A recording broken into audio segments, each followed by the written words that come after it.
Eh ben moi je suis psychologue déjà, psychologue clinicien, j'ai toujours travaillé en gérontologie et j'ai commencé ma carrière à l'hôpital Sainte-Périne qui est un hôpital de l'assistance publique dans le 16e arrondissement.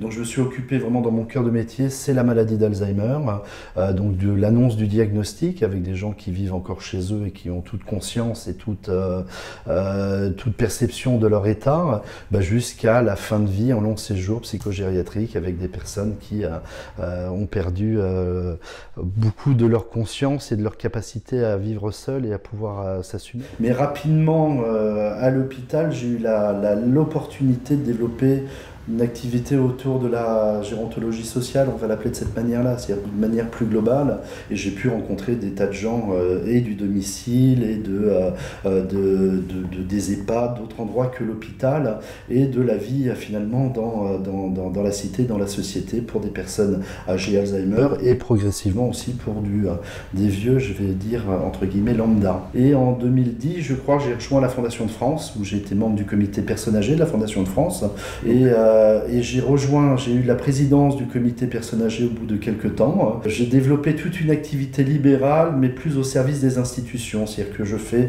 des groupes d'analyse de pratique pour des réseaux de santé, pour des choses plus spécifiques de gestionnaires de cas, pour des accueils de jour Alzheimer, pour des maisons de retraite. Et je fais aussi beaucoup d'accompagnement d'établissements en crise, que ce soit des EHPAD ou que ce soit des hôpitaux.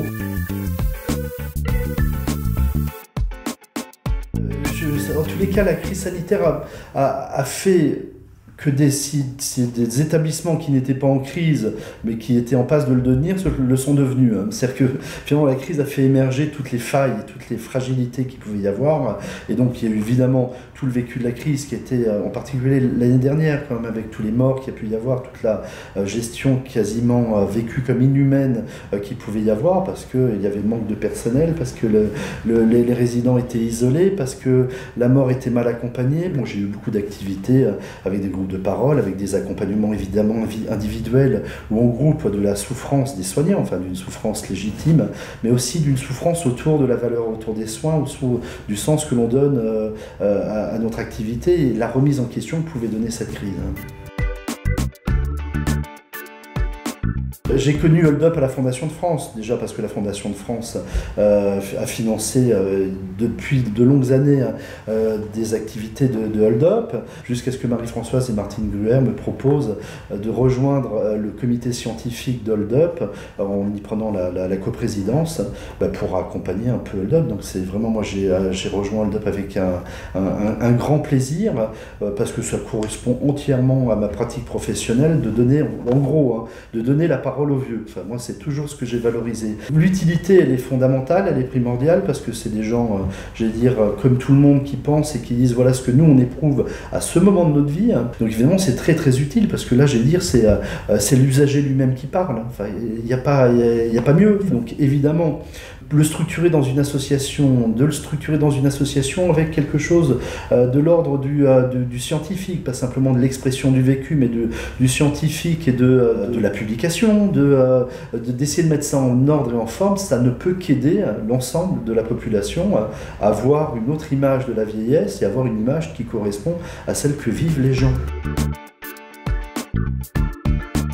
Pour moi, la mission, c'est d'être au service d'Hold Up, en y donnant déjà du réseau, en y donnant de l'actualité scientifique, et en menant à bien quelques travaux. Et là, en particulier, avec Marie-Françoise, ce projet d'Hold Up sur Elderly, c'est vraiment sur les nonagénaires. L'idée de Marie-Françoise, c'est on a un temps gagné sur la vie grâce à la médecine, grâce aux conditions de vie.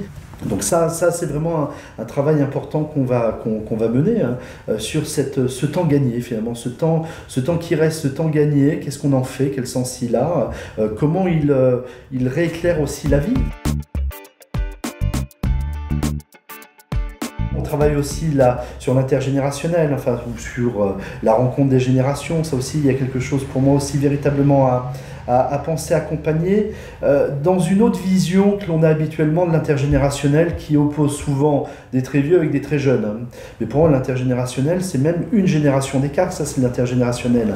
Et donc c'est intéressant, en plus même au sein même de Hold Up, quand vous avez des gens de 70 et de 95, on a deux générations qui sont là. Donc il faut aussi casser cette évidence-là pour redonner une autre vie à cette question de l'intergénérationnel, du vivre ensemble, de l'aménagement aussi d'une société pour vivre ensemble avec des besoins différents, des rapidités différentes, des rythmes différents. Enfin, il y a quelque chose là, moi, qui m'intéresse aussi.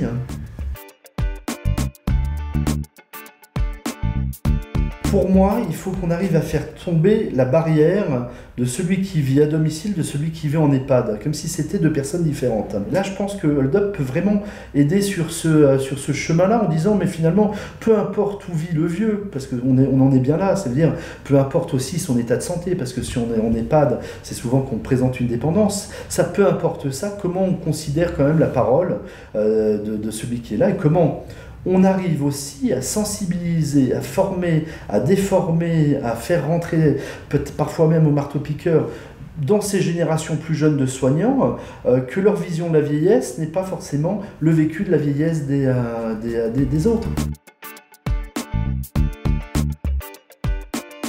Quand on rentre en EHPAD, enfin, il y a sur 100 personnes qui sont en EHPAD, on sait qu'il va y avoir entre 20 et 30% de décès dans l'année. Et pour autant, c'est la chose qui est la moins parlée. C'est pas la chose dont on parle. Mais pour moi, on devrait en parler et on se doit d'en parler avec banalité. Enfin, avec banalité, avec sérieux, gravité. Mais j'ai dire, quand je dis banalité, dans la vie quotidienne. Parce que quand on interroge les vieux, ils en parlent. Ils vont vous dire, bah tiens, il y a machin, il est mort. Et donc ça peut être intégré dans une vie sociale. Quand un vieux me dit je vais mourir, bah, je vais pas lui dire bah oui, ça serait un peu...